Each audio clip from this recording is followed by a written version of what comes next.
Hello, Job here, back after a 2-week break for the holidays. Reading poems for you. I'm the Poet Laureate for the City of Davis, and since we haven't been having live readings, I've been doing these recorded ones, okay? I'm going to do it a little bit different this time. I'm going to be reading from the selected poems of Robert Hayden, the poet, who was born just before World War I. He's been gone a while. Professor of English, University of Michigan, and University of Louisville. He won many awards. I'm not going to get too much into that. But what I'm going to do that's a little bit different is I'm just going to pick poems at random and read them, and I haven't rehearsed them or anything. Oh, scary out here without a net. So let's begin with the poem called Beginnings. 1. Plowdens, Finns, Sheffies, Haydens, Westerfields, Pennsylvania Gothic, Kentucky homespun, Virginia Baroque. 2. A shotgun on his shoulder, a woman big with child, and shrieking curses after him. Joe Finn came down from Allegheny Wilderness to join Abe Lincoln's men. God damning it survives the slaughter at the crater. Disappears into his name. 3. Great-Grandma Easter, on my father's side, was a Virginia freedman's Indian bride. She was more than 6 feet tall. At 90, could still chop wood and tote firewood. 4. Great Aunt Sally, Great Aunt Melise, how they danced and sang in that hoorah's house. Sold their parlor chairs to go to Billy Cursand's minstrel show. Crooned and shuffled when they came back home. Brother Tambo, Brother Bones. Miss Abel and Sarah Jane, oh, they took all the prizes one Halloween. And we'll let the calico curtain fall on Pocahontas and the Corncob Queen, dancing the figures the callers call. Sachet ladies, promenade all. 5. The Crystal Cave Elegy. Floyd Collins, oh, I guess he was a goner. Pa Hayden sighed, the extra trembling in his hands, poor game loner, trapped in the rock of Crystal Cave as once in Kentucky coal mine dark. I taste the darkness yet.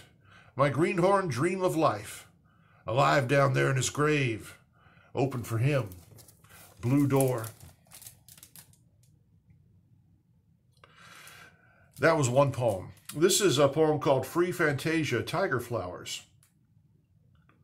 The sporting people along St. Antoine, that scuffler's paradise of ironies, bet salt money on his righteous hook and jab. I was a boy then, running, unbeknownst to Pa, errands for Miss Jackie and Stack of Diamonds Eula May. Their perfumes, their rouged Egyptian faces, their pianolas jazzing, oh Creole babies, Dixie, odalisques, speeding through cut glass dark to see the macho angel, trick you'd never turn, his blue steel prowess in the ring. Hard-shell believers amend the wreck as God Almighty's will. I thought such gaiety could not die, nor could our elegant avenger. The Virgin Forest by Rousseau, its psychedelic flowers towering, its deathless dark dream figure, death, the leopard claws. I choose it now as elegy for tiger flowers.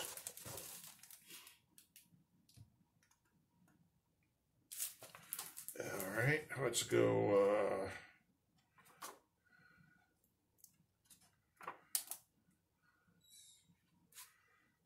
Let's go here.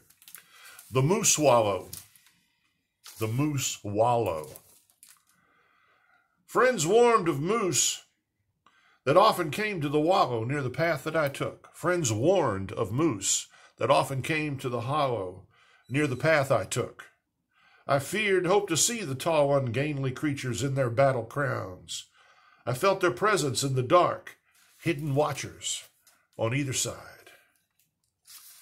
Crispus Attucks. You remember him from history, don't you? Name in a footnote, faceless name, moot hero shrouded in Betsy Ross and Garvey flags, propped up by bayonets, forever falling. This one's a little longer. Let's take this on. The night blooming cereus. And so for nights we waited, hoping to see the heavy bud break into flower. on its neck-like tube hooking down from the edge of the leaf branch nearly to the floor, the bud packed tight with its miracle swayed stiffly on breaths of air, moved as though impelled by stirrings within itself. It repelled as much as it fascinated me. Sometimes snake, eyeless birdhead, beak that would gape with grotesque life squawk. Beak that would gape with grotesque life squawk. I like that. But you, my dear, conceded less to the bizarre than to the imminence of bloom. Yet we agreed we ought to celebrate the blossom, paint ourselves, dance in honor of archaic mysteries when it appeared. Meanwhile, we waited, aware of rigorous design. Baxter's polygraph, I thought, would have shown, as clearly as it had a philodendron's fear, tribal sentience in the cactus, focused energy of will. That belling of tropic perfume, that signaling not meant for us, the darkness cloyed with summoning fragrance. We dropped trivial tasks and, marveling, beheld at last the achieved flower. Its moonlight petals were still unfolding, the spike fringe of outer perianth recessing as we watched, lunar presence, foredoomed, already dying. It charged the room with plangency, older than human cries, ancient as prayers, invoking Osiris, Krishna. We spoke in whispers, when we spoke at all. The performers. Easily, almost matter-of-factly, they stepped 2 minor wallendas, and pale with squeegee along the wintry ledge, hooked their harness to the wall, and leaning back into a 7-story angle of space, begin washing the office windows. I'm up there too until straps break. An iron papal apple of iron, I fall through plate glass, wind, onto stalagmites below. But I'm safely at my desk again by the time the hairline walkers, high-edge balancers end their center ring routine and crawl inside.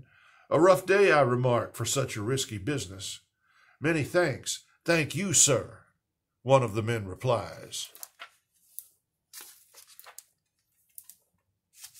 Smelt fishing. In the cold spring night, the smelt are spawning. Sportsmen, fevered, crowd the lake. Thin snow scatters on the wind, melting as it falls. Cries for help, for light. Who is he? Night waters entangle, reclaim. Blank fish eyes. And he wrote this for Rilke, Dance the Orange. And dance this heartbone tree, and dance this boneflower tree, tree in the snowlight, miming a dancer, dancing a tree. And let's finish with this one, Traveling Through Fog. These are poems by Robert Hayden. Traveling Through Fog. Looking back, we cannot see, except for its blurring lights, like underwater stars and moons, our starting place. Behind us, beyond us now, is phantom territory, a world abstract as memories of earth the traveling dead take home. Between obscuring cloud and cloud, the cloudy dark ensphering us seems all we can be certain of is Plato's cave. Poems by Robert Hayden's new and selected poems, Angle of Ascent. There is a complete collected poems out there too. This is not that. My name is Job. Thank you for listening. I hope you'll join me again next Friday. Cheers.